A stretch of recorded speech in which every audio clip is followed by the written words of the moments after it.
Hi, everybody. Welcome to Hallmarkies Podcast. And we are here talking all creatures great and small. We're in season 3, episodes 3 and 4. And we're really excited to talk about these great episodes of television. I'm film critic Rachel Wagner, and Michelle is here. Hey everyone. How are you doing?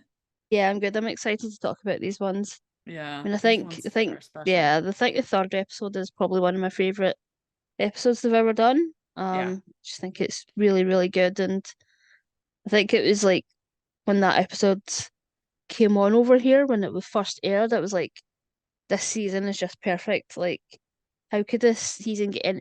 How could a show that I love so much in the first two Mm-hmm. series just Mm-hmm. continue to get better? Yeah. Because I just felt like it was that good of an episode. I was nervous Yeah. a little bit to go back and watch it because Yeah. it's one of those things. It's like you watch it and you're just like, oh my God, that's amazing. And then you're like, ooh, am I going to actually like it as much? Right. Yeah.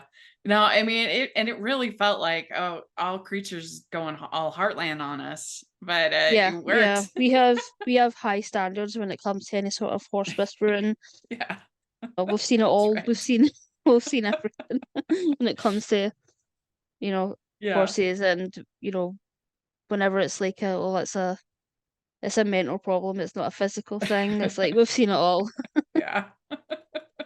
But it worked, and they spent money on especially episode 3. It was a very expensive episode. There's no Yeah, it's question. the guy that they got to play like younger Siegfried was perfect. And I was like, oh my God, he must Perfect. be perfect. His voice, everything was so perfect. I remember I was looking at him, he only has 3 credits, including this. Like, that's crazy. Yeah, like you wondered, is this like they did in Heartland with Sean's Mm, having Sean's son play him younger. mm. That you thought, did they do that here? But I don't think so. It just I think is. so. It's just like, It might as well have been DH'd. I mean, it looked so he looked so much like him and sounded like him. You're absolutely right. His voice the, sounded the the voice is same. the voice is just perfect because Siegfried just has a specific sort of Yeah, way cadence of to him. speaking. Yeah, Yeah. exactly.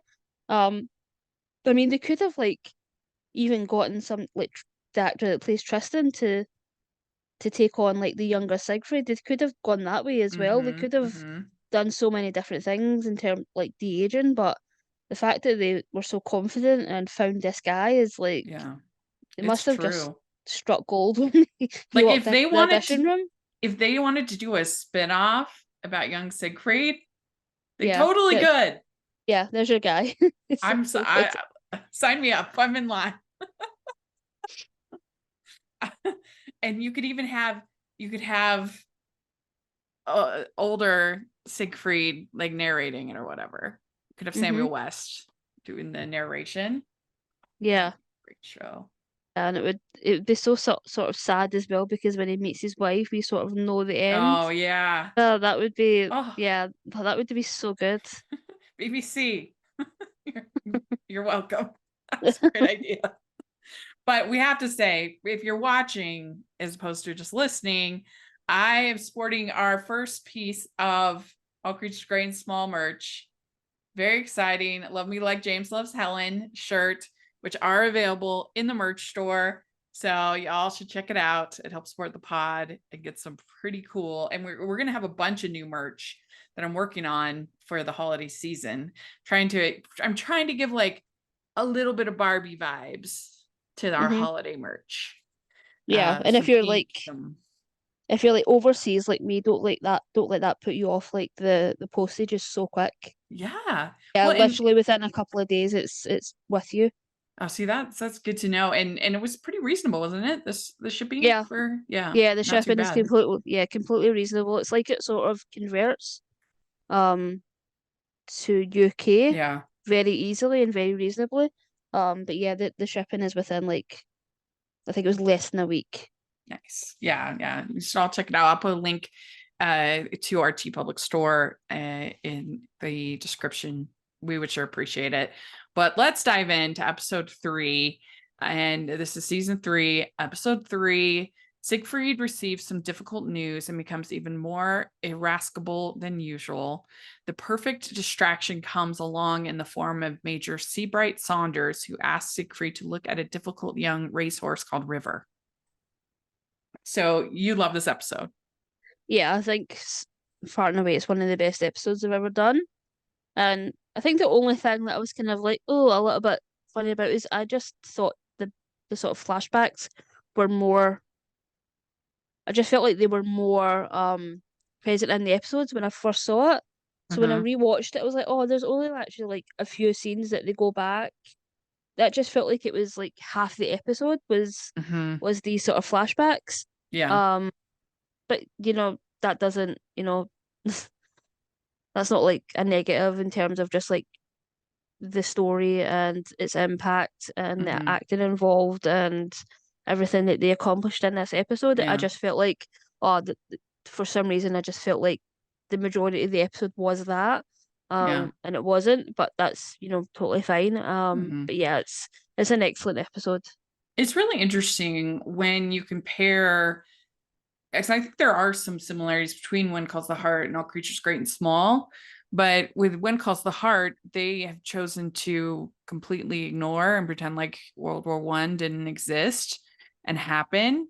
And I understand from like a budgetary level why you would need to do that Hmm? as far as depicting scenes. I can understand that. But pretending like that they couldn't have had, like, especially when you have a character that dies, that you couldn't have had Jack die when there's a major war going on. Like, you know what I mean? Like, you could have things off screen and talk about it and how it affects our characters.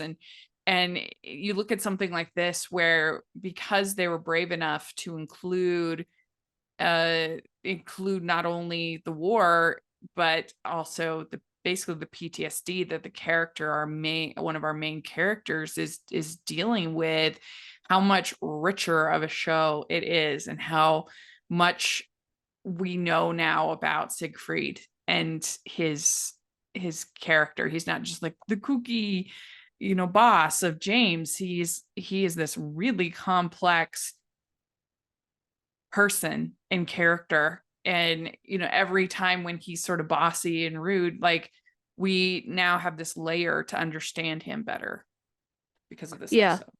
I think if you're ever sort of wavering on Siegfried's likability, that sort of goes away in this episode. I Yeah, don't think that there's any sort of negativity, you know, held for me in terms of like there's some episodes that we've talked about where he's so harsh on Tristan that it gets so close to turning against him. But I feel like after this episode that can't ever happen again. yeah, Just because you sort of see everything that he's gone through, the war, the PTSD from the war, loss of his wife, all having to raise Tristan on his own, have to build a business on his own. Like all of those things are what made him who he is. Um, and it also ties into Mrs. Hall in a way as well because the reason that she's not with her husband is the PTSD that he has from the war as well. that's true. That's a good point. So yeah, and that sort of bonds Siegfried and Miss Hall in a way that Tristan and James and Helen don't really know about. Like Mm-hmm. they don't actually find out in this episode that he's lost one of his friends from the war, and that's why he is behaving the way that he is. Yeah, Um, I think it's just handled so sensitively.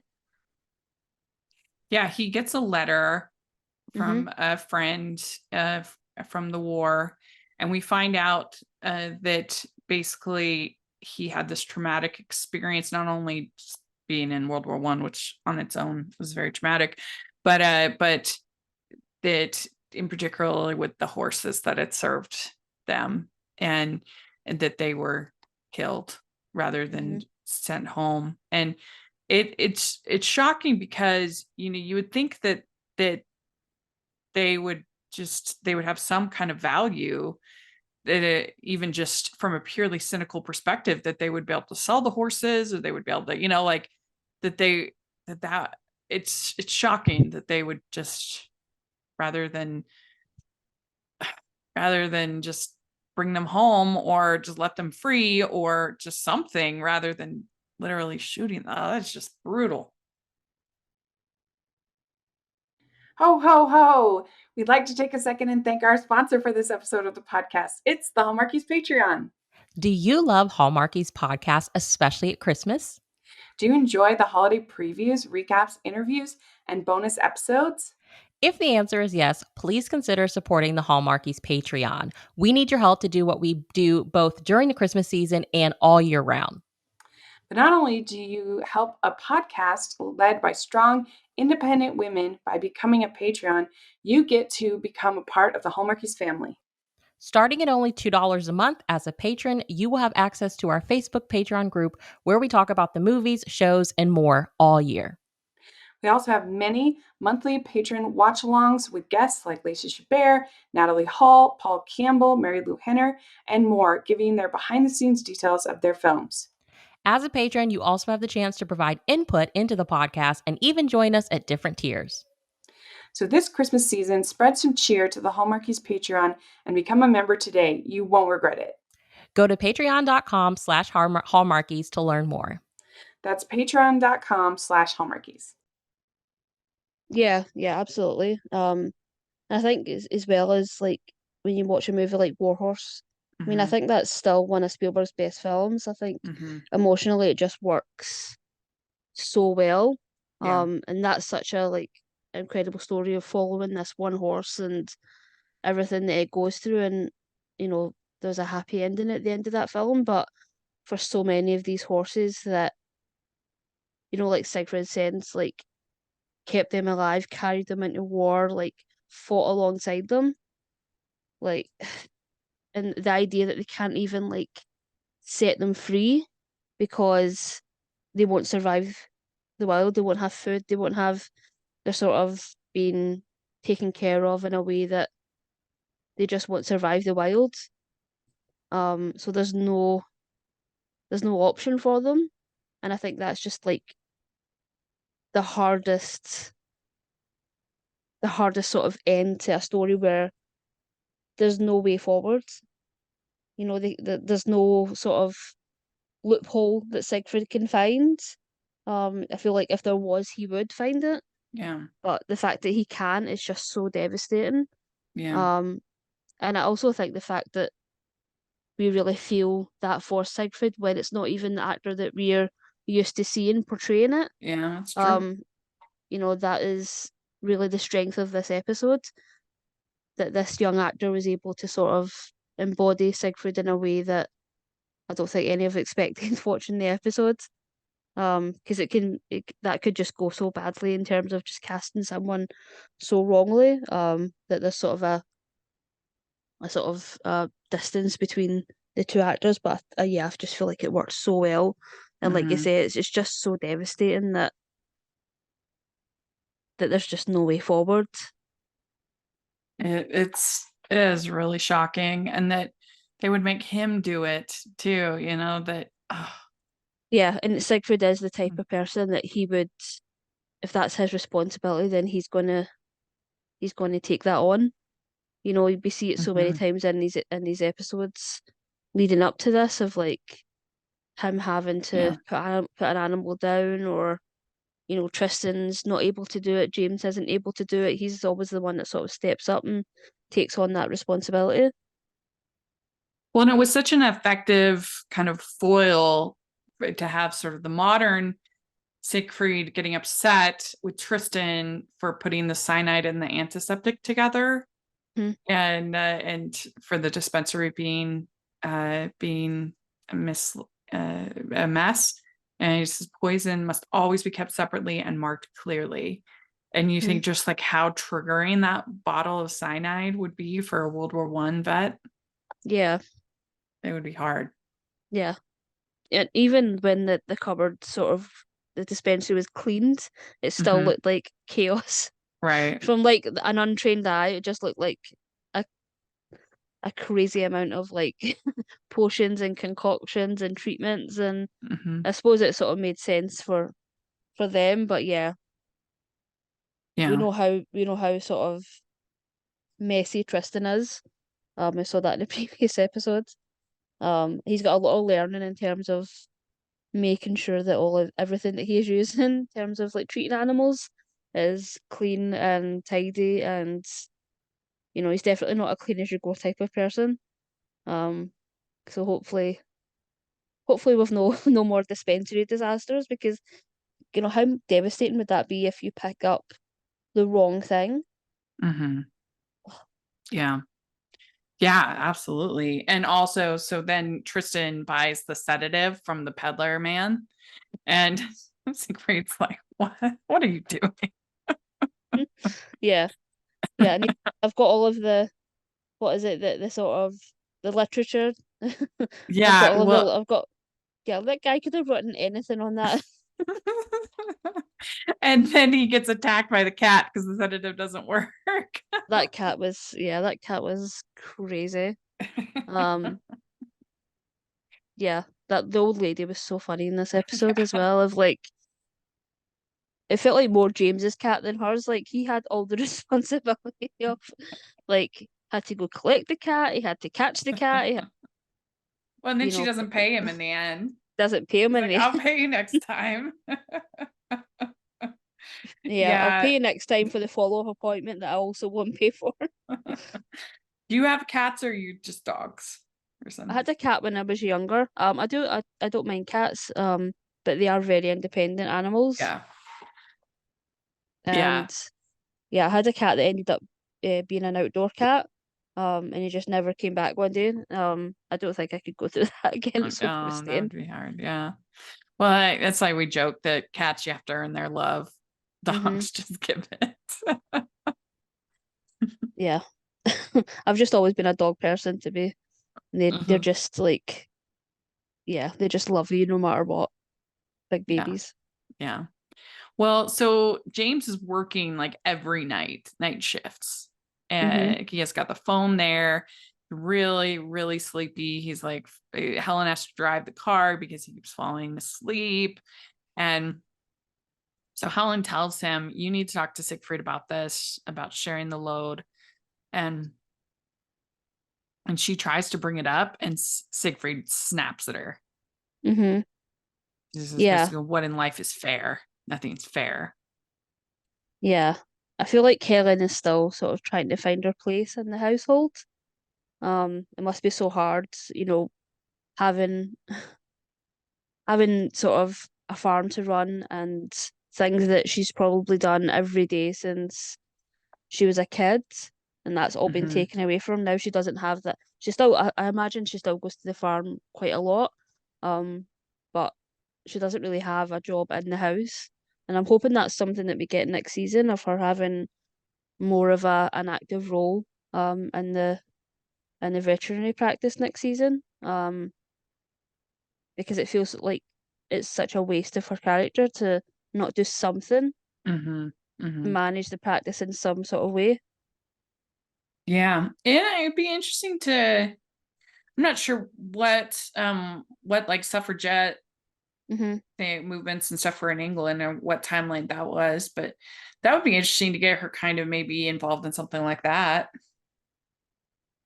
Yeah, because she has, I think, one of the best things that's sort of, well, it's a really fun aspect of the show whenever she goes out on calls with James.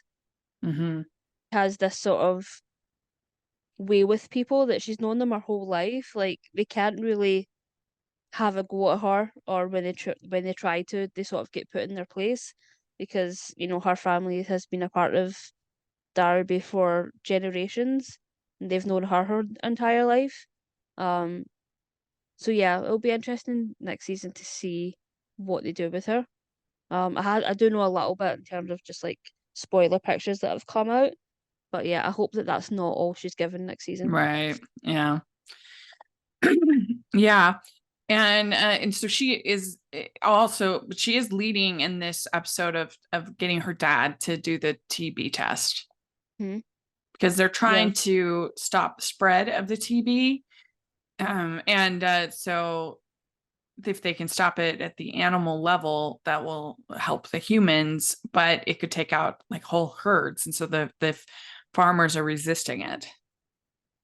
Yeah, it's one of those situations that there's no easy solution here.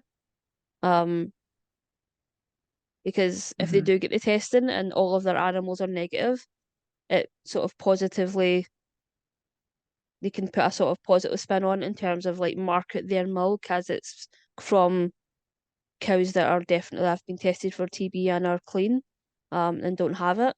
So they Mhm. can probably put some extra money on top of the milk that they're selling. But yeah, if it goes wrong and they do have even just one, it can ruin their entire herd and they have to start from the beginning again. And that's just not something that a lot of these people can do. Yeah. Yeah. If they lose a herd, they could literally lose everything. Like that's how dire it is. Mhm. Um, Yeah. So they're being resisting it, but they're trying to convince him to do it for the greater good.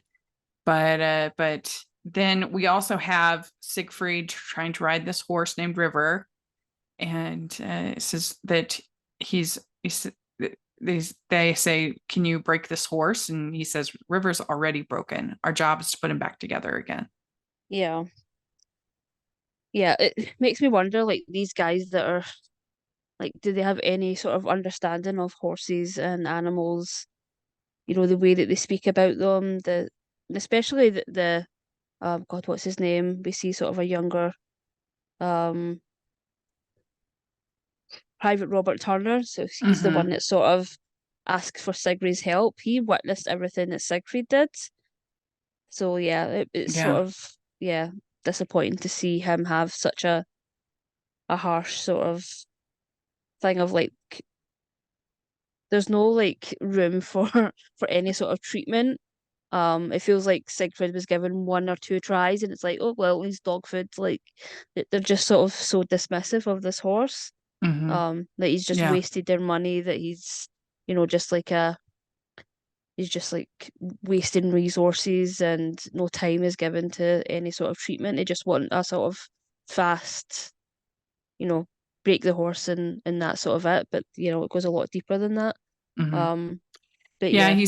He says, "Is there any decision that isn't made by the weight of a coin? What about humanity?" Mm-hmm. And then you find out that his friend committed suicide, his friend from the army. Mm-hmm. And oh, it's brutal. Yeah, that's so devastating, especially the fact that he's sort of reading this letter over and over. Because he'd sort of received a letter before he passed away, or before he'd taken his life. So he's sort of trying to, as I imagine a lot of people do, sort of look for signs and probably feeling a lot of guilt. Um, Mm-hmm. but yeah, that's just so sad and so well played by Samuel West. Yeah, The really up and down, excellent. yeah, the up and downs that he had to go to in this episode, um, is perfect. And I love that the fact that the majority of his sort of screen time was with Miss Hall, Mm-hmm. especially when he sort of explains what happened, and I love their connection. Mm-hmm. Well, yeah, and so when Helen says, "Oh, this doesn't seem fair," it really triggers Siegfried because it's like life is not fair because what he's seen with the animals, what he saw in war, all of that is really hard for him. And he does apologize for getting upset later. From the newest sensation in contemporary romance comes a delightfully heartwarming holiday story that's perfect for fans of Rayanne Thane, Denise Hunter, and Debbie Maycomber. Art buyer Charlotte Moore is given the chance of a lifetime to be head buyer for the esteemed Wallace Gallery's Christmas Charity Gala. But when she arrives at the auction, after the most prominent pieces are all bought up, in a panic, she bids on the final painting, an unsigned landscape she's nearly sure her boss will despise. To save her job, she finds herself in the beautifully festive New England coastal town of Seabreeze, the setting of the painting. When a nor'easter blows through, she's stuck at the adorable Cove Hill Inn, all decorated for the holiday and brimming with Christmas magic. Get your copy of The Christmas Promise by Lindsay Gibson today, wherever you shop for your holiday reads. That's The Christmas Promise by Lindsay Gibson. Like so I was saying, this episode does so much to help us empathize with his character. Mm-hmm. Yeah, and I feel like let's say we've seen him just sort of lose it so many Mm-hmm. times. But Yeah. yeah, he sort of loses it at sort of he went even further in this episode, which a lot of times when we've seen him sort of lose it with Tristan, you think it can't go any further than that. But yeah, and he definitely saved some for this episode.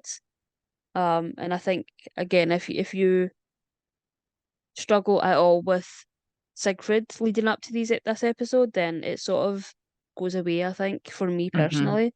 Mm-hmm. There's just like a level of understanding for Siegfried going forward. Especially even in the next episodes. In his conversations with Helen that we'll talk about, like the level of Mm-hmm. respect, the level of respect that I think Siegfried gains in these two episodes is so. It's interesting that they waited till like the third season to give us those moments for him Mm-hmm. Mm-hmm. because it is a big risk having sort of a lead character be so be so intense, and Mm-hmm. especially when you have sort of favorites like Tristan, you sort of root Right. for them. So yeah, Yeah. an And interesting choice. it really was. And this is just like an altogether really well made episode, not only the war sections, but I also thought that scene where James gets attacked by the cat in the car while driving, Yeah, and you actually see the car is moving like from the perspective of the driver. It was very effective. yeah, it was really well done, and yeah, like you said, the war scenes were like they spent money on that, Yeah. like for like maybe 3 scenes, 4 scenes Mm-hmm. max. Yeah. Like it wasn't as if they just kept reusing the same set over and over. Like it was different setting every time we went back to it. So yeah, they definitely spent money on this episode. Mm-hmm. Yeah. So Siegfried, he tries with River, and then he ends up he thinks he's doing pretty good. Then he ends up getting bucked off, and so he's pretty discouraged. And after this whole sort of blow up with Helen and with James and everybody, and he decides to try again, and he decides he's going to take River for a ride, and he's calm, and like I wrote down that Siegfried's turned into Amy Fleming in this episode. Big shoes to fill. Yeah. He's like, you're safe, it'll all be okay, very sweet. And he's able to successfully ride River. Hmm. He's not gonna give up on him. No. Mm-hmm. And so yeah, and then we do get a Tristan trying to operate on this cat, and the sedative from the peddler isn't working well, and they have the whole group has a whole toast to surviving Siegfried, Yeah. which was cute. It was funny. Yeah, it was funny and just like not mean spirited at all. I think they all just are like they know something's going on with him, and they're Hmm. just like giving him time to kind of get Yeah. over it. Well, so there ends up being this big debate over the TB testing in the pub. And there's like, well, what are you going to do, Mr. Alderson? And that's Helen's dad. And he steps up and he says, I'm going to do the test. Hmm. And so that's a big moment for their practice and for this character. Yeah, and it feels like it's a good place to start. It would make sense that other farmers would follow suit after the Aldersons because, Hmm. like I say, they have been a part of the community for a long, long time. Um, and also it's just such a good moment between Mr. Alderson and James. Yeah. The fact that he's doing this for his son-in-law. It's sort of the first sort of post-wedding sort of bonding we've seen between them. Yeah. Um, I wish they Well, would and have more. it would make you feel more secure to know that other people are doing it, and you make you feel more secure about doing it. Hmm. Yeah. And so this is when Siegfried apologizes to Helen, Hmm. and he says something can't be undone, like war or the killing of those horses, and it's rough. It's rough. Yeah, and Helen's such a like she's grown up with all of these types of men in her life in terms of just like dealing with other farmers, and like Siegfried isn't going to face her. Like his mood swings aren't going to affect her in any sort of way. She's sort of tough in that way. Like I feel like she's a good foil for James in that sense. Yeah. Well, and this also gave an opportunity for Tristan to grow as a character this episode. And, he's always been kind of a lightweight as far as emotion, but he notices there's something extra cranky about Siegfried. Something's different. And he says, "Are you all right?" And he says, "I sort of am all right. I mean," and so this when Tristan offers to take more work, do more. And I thought that was a nice moment between the brothers. Yeah. Yeah, and the fact that Tristan is the one that he takes with him in the end, um, to potentially, put down the horse, like such a bond between them now. And I think the fact that, Tristan has really proven himself. I mean, I really don't think there's much else Tristan can do in terms of proving himself. Like they keep keep pushing him to the point of like, yeah, I don't know, and I just feel like there's not much else he can do in terms of gaining respect from James or Siegfried or Helen or Miss Hall. Well, I feel like he's always had Miss Hall's respect, but yeah, I feel bad for him sometimes. He's always sort of lands himself in bother, but yeah, it seems like as well like he's pretty much running the surgery day to day as well. Like he has that's his sort of responsibility. Um, I think the thing for Helen, it's more just that he's not answering the phone at night. He's, sort of just leaving that to James. But there's something about him not doing night calls. Like he's not allowed to, or that's just not where Well, he he's at in doesn't. Well, terms. Tristan doesn't have a phone in his room. That's part of the problem. And so that's when this next episode they get him a phone in his room so he can answer those calls. Yeah, he's no excuse anymore. Yes, and we have this scene. Siegfried says some things can't be undone, and that that PTSD is real, and him having to deal with that without the without the psychological understanding of trauma that we have today, and just having to kind of buck up and deal with it. And it must be hard also for him seeing all these people enlisting and the war coming and all of that when it was such a horrible experience for him. Like that would be hard. Yeah, yeah. This is just sort of. I think next season it'll be even more difficult for Siegfried. Yeah. And James. But yeah, this must just be so traumatic for him and so traumatic for other World War I veterans. Um, we see that in the next episode of just like the steps that he's taken to sort of protect James and Tristan. But yeah, yeah, it's just going to be so interesting to see how far they go with it.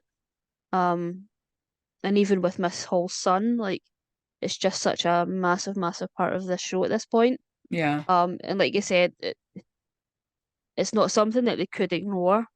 I mean, I suppose they could, but it would feel very disingenuous if they did. Like it would feel like there's just sort of, it would feel even more fictitious. Yeah. This show is based on a real person, but obviously like fictitious elements to it. But to take away something like the war would be, I think, really detrimental to the show. Yeah. And they say that the world changed overnight.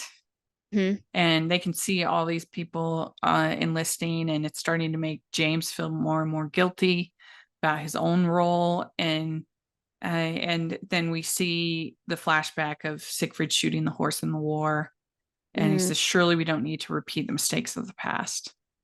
Yeah. And then that's when he says, "It'll take time, but I'm not going to give up on you." So with an episode that's about war and about betrayal and some of these other things, in the end, it's actually a very hopeful, moving message. Mm-hmm. Yeah.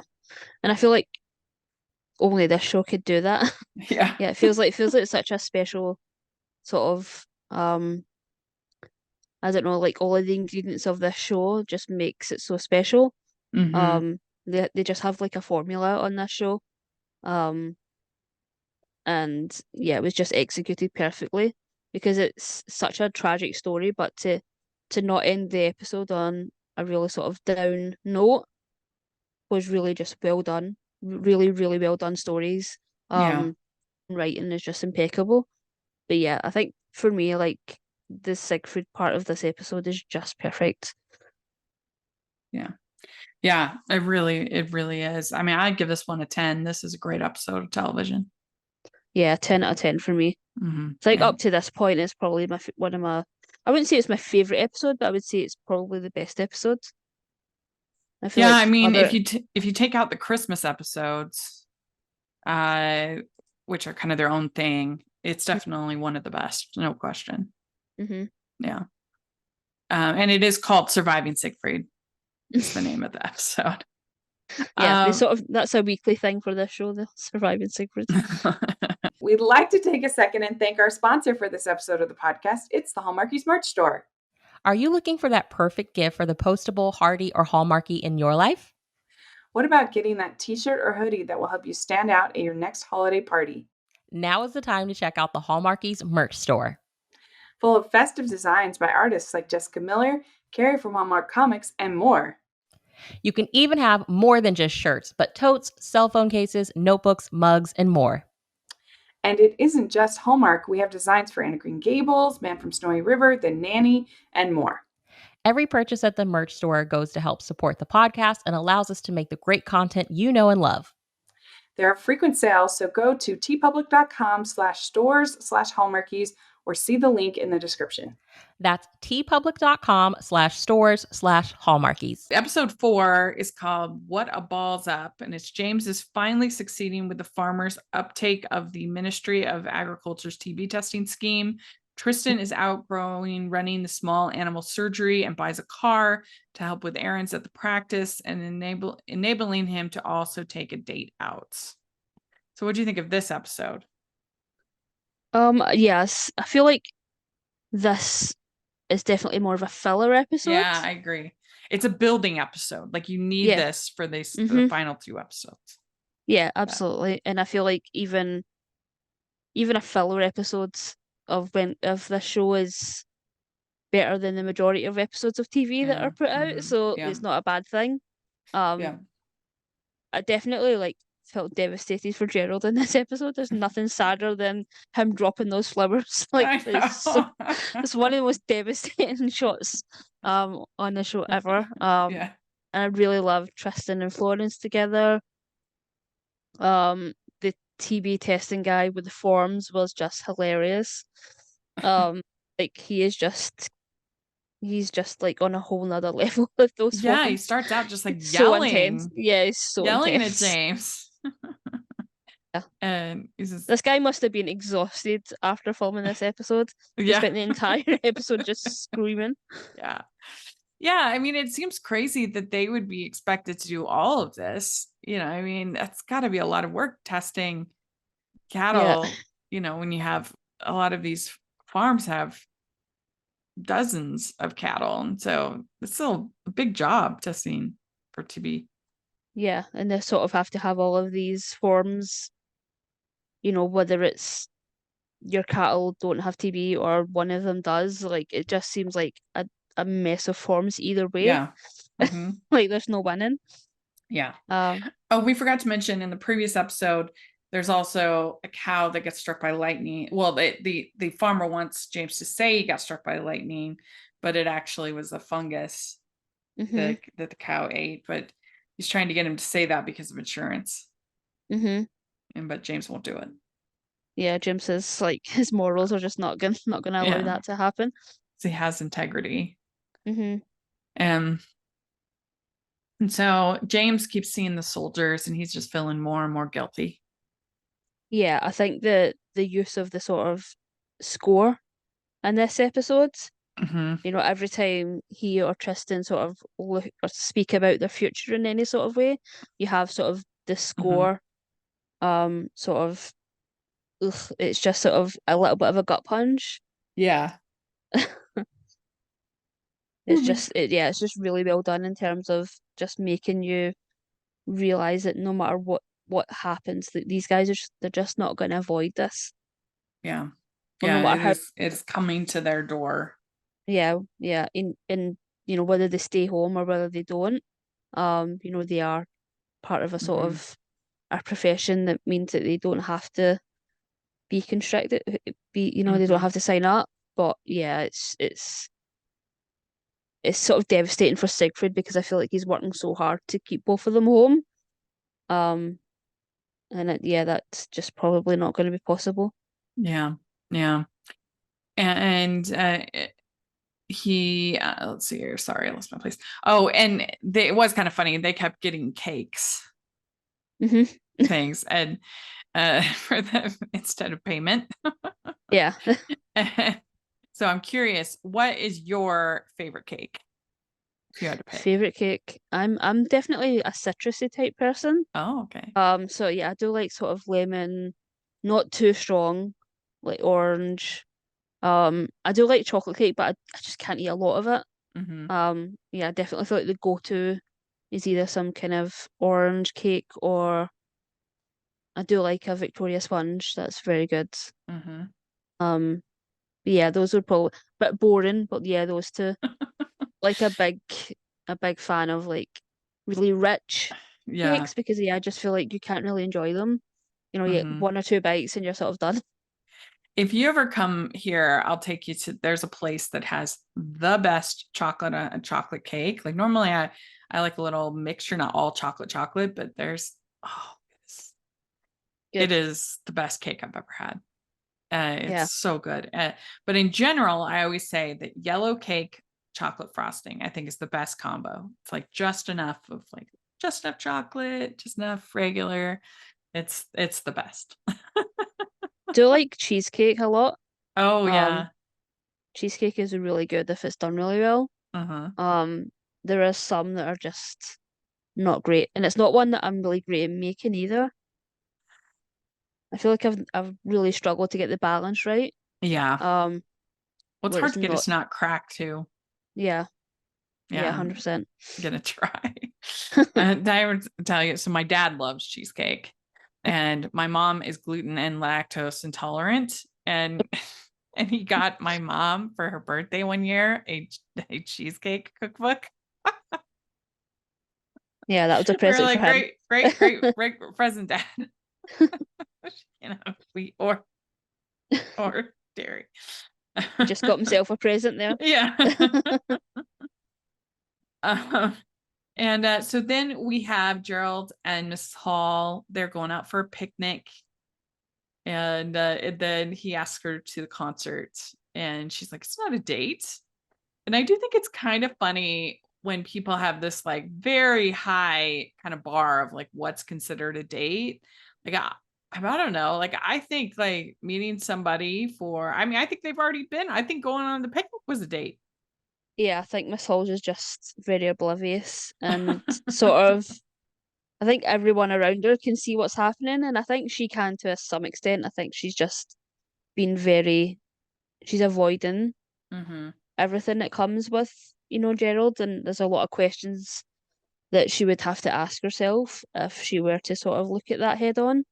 Yeah. Um, and I don't think she's really ready for that. Mm-hmm. Yeah, I was just so devastated for him because he's like the sweetest guy, and I think he plays Yeah. him so well. Yeah. Yeah, it's so sad, but like, yeah, like I said, the flower drop moment in this, it was so sad. Yeah. Like he's hiding them behind his back, and then, my God, Yeah, he's there for the the dreaded words. concert and he has the Yeah, wildflower bouquet and then she's like, it's not a date. They kept saying it was a date. Then he just casually drops the bouquet. Oh, so sad. So sad. And everybody kind of has secrets in this episode, because you've got Siegfried with his sort of war secrets. You have James thinking about joining, or being conflicted at least about it. Tristan kind of has his own insecurities and secrets and things, and so it all kind of builds up. Tristan goes and checks in on Florence, asks her to go for a drive, And his so new things. car.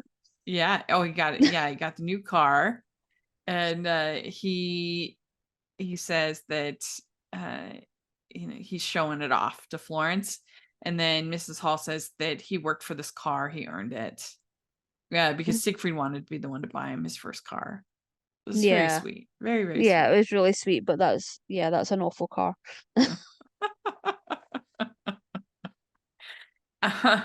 Yeah, and so then Helen says to James, "Why are you keeping all this to yourself?" And then he Mhm. says, "I feel like I'm letting everyone down." He says, "You could never let me down. I stood by your side because you're my husband, but it's also the right thing to do." Yeah. So in dealing with the TB tests and everything, and but he won't tell her about his feelings about wanting to be a soldier. Mhm. Hmm. Yeah. I do feel like this is such a good episode for Helen.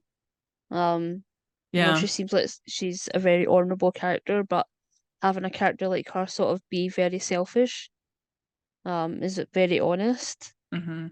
Mm, is sort of, is I mean, is sort of, it's self-preservation. yeah, You yeah. naturally you'd want to do everything you could to help your spouse Mhm. to live, not go to war.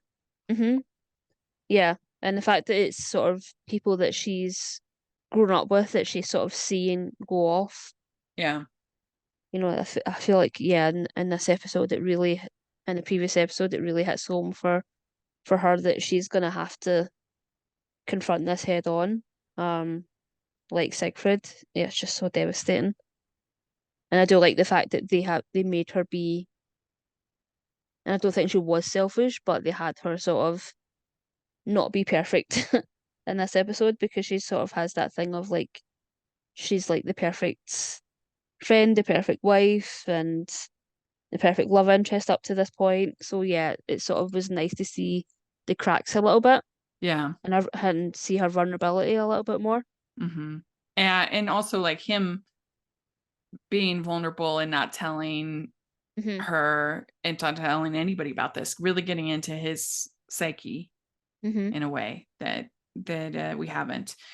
So we also have Tricky being at the house, and Yeah. he's run away. Hmm. And everything with Tricky is always the best. Yeah, I love the bond between Siegfried and Tricky. Like he was such a like it was very much like Tricky and James, but in Siegfried was sort of disgusted with the whole idea of Tricky being this sort of pampered dog, Yeah. and now he has how the tables have turned.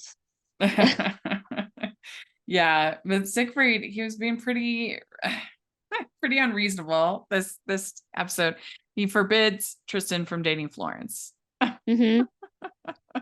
Florence's dad is Siegfried's rival. He sort of says he's the rival of all of them, but I think they sort of call him out on the fact that it's a very personal thing between him and the other Hmm. practice. But yeah, it's sort of, I do like them together though. I think they are, a really good couple. Um, and it's a good match for Tristan. He sort of needs someone that's that sort of knows him really well and can sort of call him out a little bit more and sort of sees through him, Hmm. sees through his sort of jokes and his bravado and sort of the whole sort of Tristan's way with girls. Hmm. I just hope she sort of sticks around and we sort of see that relationship develop over the years. But Yeah. yeah, I think next season will be sort of interesting to see how they Hmm. handle all of that. Yeah. And Mrs. Hall, she says to Gerald, like, "I am not used to talking like this. This is really awkward." and basically like she's still just not ready for a relationship. Yeah, she seems sort of someone that doesn't openly talk about her feelings, and especially when it comes to dating and all of that, it feels like she's definitely a woman that thought she was gonna get married and that would sort of be her Yeah. for life. And so yeah, the idea of being confronted with this is just really difficult. And I'm not the best of like talking about feelings and things like that, so I definitely like connected a little bit with that from her. Yeah. But yeah, it's definitely, I'm proud of her for not sort of, I feel like a lot of people are people pleasers and probably would just sort of go with the flow even though it's not honest for them. Um, you know, she might in a sort of a different show just sort of appease him and go along with it because she doesn't want to hurt him. But I feel like this is better in the long run. Like if she's not feeling it, then it's better that she say it now. Mm-hmm. Yeah. Yeah. And I think that she just is not sure. Like she might Mm-hmm. be, she's enjoying it, but she's just not ready to make that like next step, that leap. And he thinks that maybe she is, and then he gets excited, and it's tough. Yeah. And she's But got he is so so many. understanding. He says, I understand, it's okay. Mm-hmm. And it's And the she's fact that it's so sort of, she hasn't really dealt with, you know, her husband and that relationship ending. She hasn't really dealt with her son and everything that's going on there. mm-hmm, So I feel like it's a big ask to ask her to sort of get into anything without having closure or sort of mm-hmm. having closure with her husband and having sort of a connection with her son again. Yeah. Well, and Siegfried, it's very sweet when he says, it may not seem like it, but I do in fact still run this place, and everyone under this roof is under my care. And I feel like a statement like that could be seen as toxic, with patriarchy and everything like that. But I think every home needs some kind of like leadership of Yeah. some kind, even if it's a co-leadership. But in this case, him saying that he loves, it's just his way of saying he loves everybody, and he Yeah. wants And everyone to be happy. He values hmm everyone. yeah. And the whole thing with him, making James' partner just to keep him from having to enlist, Mm-hmm. that's a big part of this episode of like, Says, I'm you know, scared I can't yeah, lose him. yeah. He was sort of putting the pieces together before everyone else. Like he was already taking steps to sort of protect them, making sure that, James is a partner, making sure that Tristan is a qualified vet. You know, he could have Yeah. still he could have still practiced being a veterinarian without those qualifications, but now that he has them, it may very well give him protection in a way that he might not have had. Um, so yeah, and I do think, like you say, that a household like this does need sort of someone at the top of it because it's not just a place of business, it's where they all live as well. Yeah. That's Yeah. just a bit more complicated. Well, they end up taking the people end up taking the wrong cow. And so then there's this whole thing in the episode where they have to chase after this cow and find the cow, and it hasn't been slaughtered yet. Mhm. And I was surprised, I guess, if they think that the cow has TB, I wouldn't think they'd be able to like slaughter it. Like it looked like that was like a meat packing place. Yeah, I think it might be both. Mm. Might Hmm. just be like a slaughterhouse and yeah, I think it might just be sort of a Yeah. multifunctional type of place. But yeah, I do think like the car chase was hilarious. It's like Yeah, it this was it was good. the slowest car chase I've ever seen on them. It's like these old cars like chugging along. Yeah, They that's were they, true. they were probably going at like 30 miles an hour, just like That's funny. so Yeah. slow. And so they're able to catch and get the cow, Hmm. and so everything turns out okay. And then Tristan's kind of going out with Florence, and then Florence says, this is the best date I've ever been on. Yeah, that was really sweet. I do like the he- fact that she called she called James Tim the entire episode. she's in the car when they're chasing after Yeah, the cow. The best date she's ever been on. yeah. And I do like that she took her dog along with her as well. Hmm. And I always like it when you get a kiss in a show or a movie and then they go in for the second kiss. That's always Yeah, good. That's really yeah, and good. I love how excited Tristan was, and he was like to James, "Weren't you watching? What are you watching?" And James was like, "I've got my own problems." Well, and Siegfried tells James, he says, "You're a credit to your profession, and your work has already saved lives. You don't need to go into be a soldier." Hmm. So, Hmm. and then they finally get Tristan, and Tristan gets the whole crew to go out in a drive in his new car. Hmm. Yeah. Yeah, that's a really sweet moment for him and Siegfried. Hmm. So I'd give this one like an 8. I think it's really, really a good episode. Yeah, I would say 7.58. You know, it's Yeah, like I say it is a filler episode, but like we said in the beginning, like a filler episode of this show is still a really good episode of TV. definitely, definitely. Well, let us know what you think of these episodes. We'd love to hear your thoughts in the comment section or on Twitter. And Michelle, where can people find you? On Twitter, I'm Michelle R. Benson. Great. And you can find me at Rachel's Reviews, all of our social media, iTunes, YouTube, and on Rotten Tomatoes. And you can follow the podcast, the Hallmarkies Pod, Hallmarkies Podcast, all of our social media. And if you are listening on iTunes, please leave your ratings and reviews. That really helps us a lot. And if you are watching on YouTube, please give the video a thumbs up and subscribe to the channel.